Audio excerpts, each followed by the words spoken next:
Well, it's official. Democrats are just awful people. They really are. Democrats in Congress are just awful people. Everything they've ever proposed and everything they've ever voted for has been to build their own power and grow the influence of their brand of communism on the country known as progressivism. They're just awful people. Don't believe me? 158 House Democrats voted against deporting illegal aliens convicted of sexual offenses. This video exposes the baffling decision and its implications for public safety. We'll get into the details of the Violence Against Women by Illegal Aliens Act and the political fallout. Let's get into it. Hey guys, welcome back to the channel. So you know what to do. Please, if you haven't already, hit the subscribe button, smack the notification bell, and hit that like button because it helps us with the algorithm to get our message out to more people. Also, we do live streams every Friday night at 6 p.m. Eastern. We read interesting stories of the week, and we tweak them with a bit of humor, a dash of sarcasm, and a whole lot of conservative common sense. Join us next Friday. All right, guys, get ready because we're about to enter the twilight zone of American politics. This is really something. You know, sometimes I think that I've seen it all, but then our esteemed representatives in the putrid D.C. swamp manage to outdo themselves. Here's a real head scratcher for you. 158 House Democrats just voted against a bill that would deport illegal aliens convicted of sex offenses. Yes, you heard me right. They're fighting to keep sex offenders in the country. Makes you wonder what's next on their agenda. I mean, if you are fighting to keep criminal aliens who don't belong here in the first place and they are sexual offenders from deportation, you are capable of any evil possible.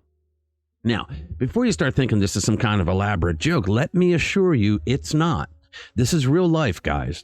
The bill in question with the catchy title, Violence Against Women by Illegal Aliens Act, they can't say, well, I didn't know what the bill was about, right? They somehow managed to pass the House on Wednesday. But here's the thing. It passed with bipartisan support, but every single Republican present voted for the bill, along with 51 Democratic lawmakers. Out of 209 Democrats, only 51 voted to deport criminal aliens who have been convicted of sex crimes. Does this mean that 158 Democrats want illegal aliens convicted of sex crimes to vote for them in the future? Or is it the overwhelming number of Democrats in the party want to keep as many illegal aliens in the country as humanly possible so that they can use their numbers to gain back congressional seats that they lost in the next census, or it will increase the amount of grants the states get from the federal government? I can't figure them out at this point. It sounds like they made a deal with the devil because only Satan would make a deal with people who would put their own citizens at risk by fighting to protect criminals who don't belong here in the first place, who have already been convicted of sex crimes. And we could play Kamala's game and say that she or Joe or both called the 158 members in the House and told them don't vote for the bill. The final tally for the vote, 266 to 158. But don't worry, I'm sure those 158 Democrats who voted against it have a perfectly reasonable explanation. Maybe they just really enjoy the company of convicted sex offenders who don't belong here in the first place. Guys, this bill doesn't just stop at deporting those convicted of sex crimes. No, that would be too simple. It also bars illegal immigrants who admit to domestic violence, stalking, child abuse, sex-related charges, or violating a protection order from even being allowed into the U.S. But you know what? Does it matter anymore? Biden-Harris, there's no border. I mean, I know. It's shocking that we even need a bill for this, but here we are. Kamala Harris and Joe Biden have made it so that self-evident actions, since forever, are no longer self-evident. We now have to cover a whole array of crimes that used to be self-evident and not anymore. No one would have ever thought that a president and vice president of the United States would order border security to let people in without a care in the world of who they are or what they've done.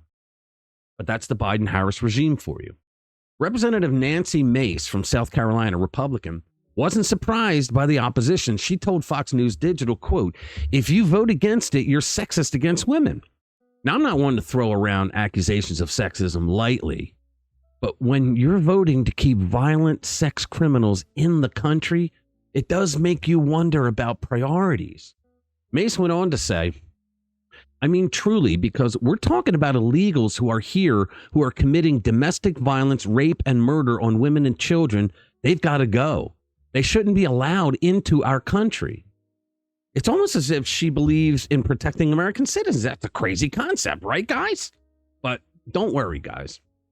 The Democrats have a perfectly reasonable explanation for their opposition. Are you ready for this? They're calling the bill xenophobic. That's like in the old days, all you had to do to get something passed is put anti-racism in the title. Now it's xenophobic. That's right, because apparently wanting to keep convicted criminals out of the country is now a form of discrimination. Representative Pramila Jayapal, chair of the Congressional Progressive Caucus, had this to say, quote, here we are again debating another partisan bill. Partisan, it's 51 Democrats voted for it from your party. A partisan bill that fearmongers about immigrants instead of working together to fix the immigration system. Let me tell you something, lady. Donald Trump fixed the immigration system. We had a very low amount of illegals coming through illegally. We had immigrants that were coming through legal port of entry into this country. That was fixed. You guys broke it. Okay, so she went on to accuse Republicans of scapegoating immigrants and attempting to weaponize the crime of domestic violence. Like they haven't weaponized the crime of domestic violence their entire career. Now, call me old-fashioned, but I always thought that getting violent criminals out of the country was called public safety, not scapegoating. But what do I know? I'm just a simple news commentator in a channel, not an enlightened member of Congress. Despite this ridiculous pushback, the GOP has been getting modest support from some Democrats on border-related issues. They probably live in districts that voted for Trump. That's the only thing that can explain it. They recently passed a bill to detain and deport migrants convicted of assaulting law enforcement with the help of 54 Democrats. Although, let's not forget, 148 still voted against it. Progress, I guess. Let's not forget the GOP-backed Laken Riley Act, named after Augusta University nursing student who was allegedly killed by an illegal immigrant. That one was supposed to be supported by all Democrats, but it wasn't. It was only supported by 37 House Democrats. It's almost as if some of them are starting to realize that maybe, just maybe, keeping violent criminals out of the country might be a good idea. But the majority of them, no such hope. But here's a real kicker, guys. I'm reading an article that actually lists all 158 Democrats who voted against this bill. It's like a who's who of people who apparently think convicted sex offenders deserve a second chance in our country, around our families.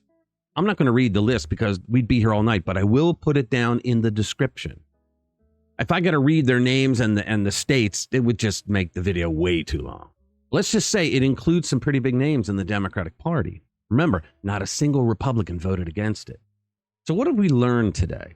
Well, it seems that in the eyes of these 158 Democrats, deporting illegal immigrants who have been convicted of sexual offenses is somehow controversial. It makes you wonder, doesn't it? What exactly are their priorities? I mean, call me crazy, but I always thought that one of the primary jobs of our government was to protect its citizens. But apparently for these 158 Democrats, that's just not as important as, well, I'm not sure what now.